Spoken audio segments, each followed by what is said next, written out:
you and welcome to the show this morning. The topic this morning is the Emancipation Proclamation. And of course, we have with us to talk about the Emancipation Proclamation, Dr. RMitchell, Professor of History at Fisk University.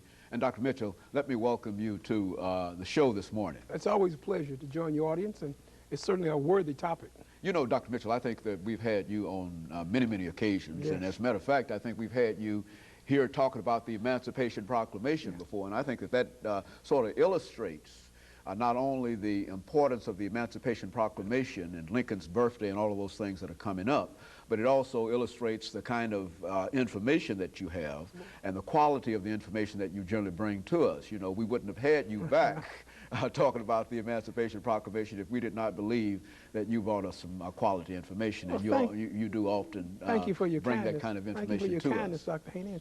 It's easy to bring good information when the interviewer asks good questions. You know, oh, very good. Dr. Mitchell, now, you know, to begin the Emancipation Proclamation in honor, and to look at it from the point of view in honor of President Lincoln's birthday, because after all, it was President Abraham Lincoln who issued the Emancipation Proclamation. That's and right. We're going to talk about that as an issue this morning.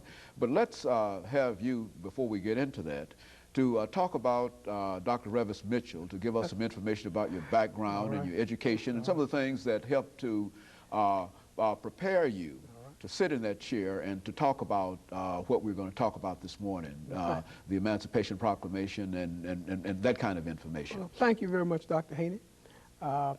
It's a pleasure to be on your show. Again, it's a pleasure to be a part of this activity here in Nashville, Tennessee. I'm very proud to be a native Nashvilleian. My family's been here about 4 or 5 generations now. And, I was educated in the Catholic and public schools here in Nashville, attended Fisk, where I've been on the faculty now for almost 20 years.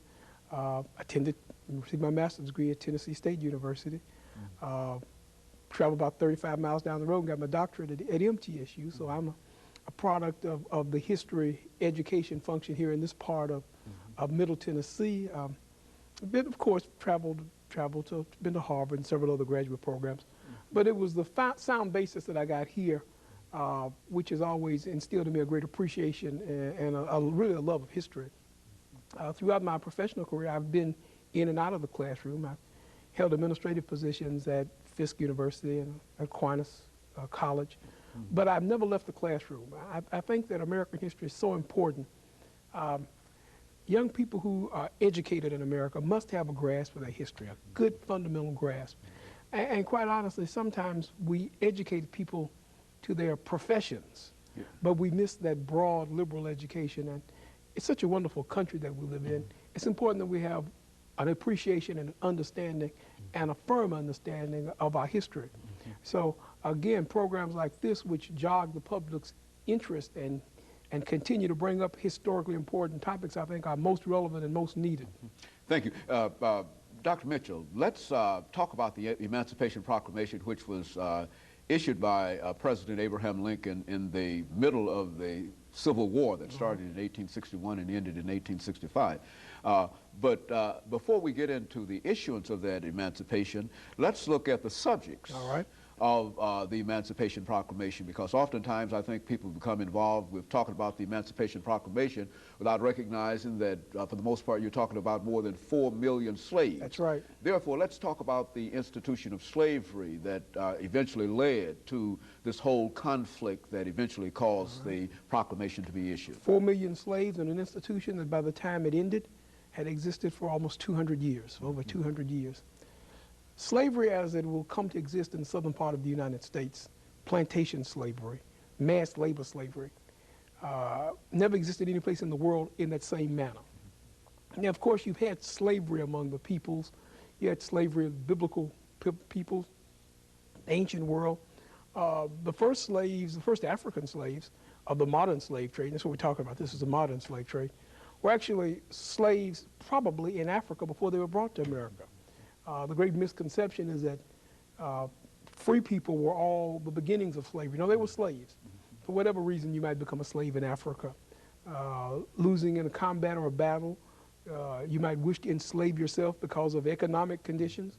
But there were several reasons that led to slavery. So that was a slavery that produced those original African Americans who would become a part of the American spectrum in 1619. There's a very famous textbook by an author, Laron Bennett. It's called Before the Mayflower, because the first Africans arrived in the New World 1 year before the Mayflower in 1620. They arrived in 1619.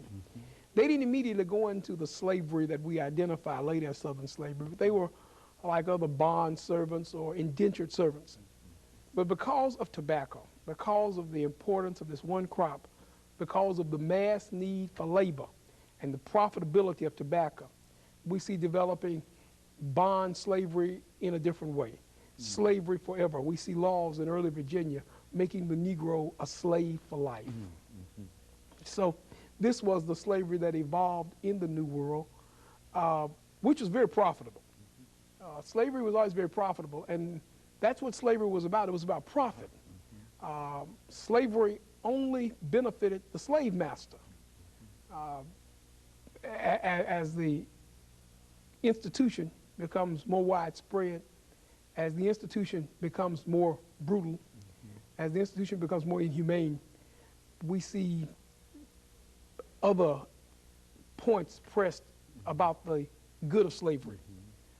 But at this point, this morning, as I have for almost 30 years now, there was no benefit in slavery for the slave. The benefit was totally for the master and the master class. Slavery will build the economy of colonial Virginia. Slavery then builds the economy of colonial Maryland. Slavery builds the economy of colonial South Carolina. In fact, many authors today point out that if it were not for the slave trade, the economy of the New World of the English colonies wouldn't have existed.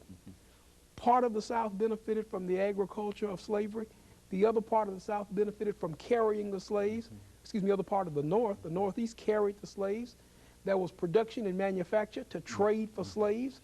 So it's on the backs of these African slaves that we see the early American economy develop. And so in a real sense, all of this labor and all of the activity in tobacco and all of the activities, sugar and all of those things that the slave was involved in, all of this is in a real sense free labor. That's right. Is it not? Which is to say that the it's profits captive. That comes out of this labor can be invested in other areas. And That's as a matter of fact, some historians even go so far as to say that this helped to what? Create conditions for the so-called Industrial Revolution, et cetera. That's right. And so in a real sense, the Industrial Revolution is really based and built and financed by slave labor. So that was the crucial, that was the kind of the early industry in New England.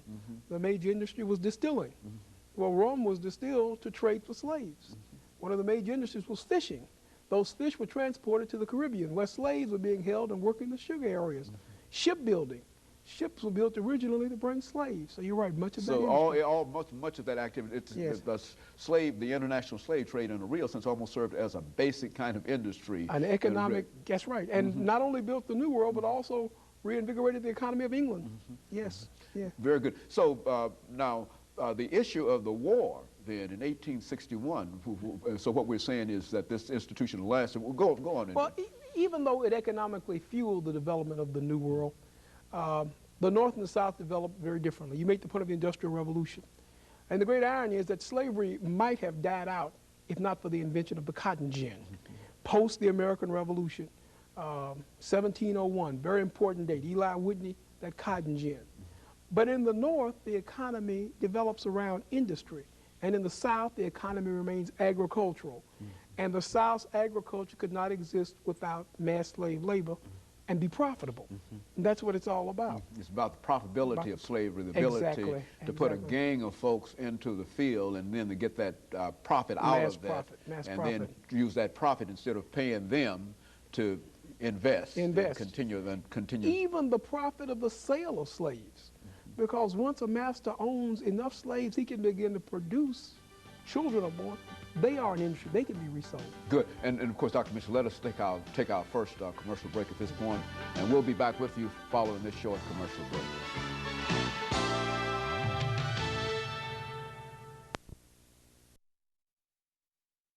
And the guest is Dr. Revis.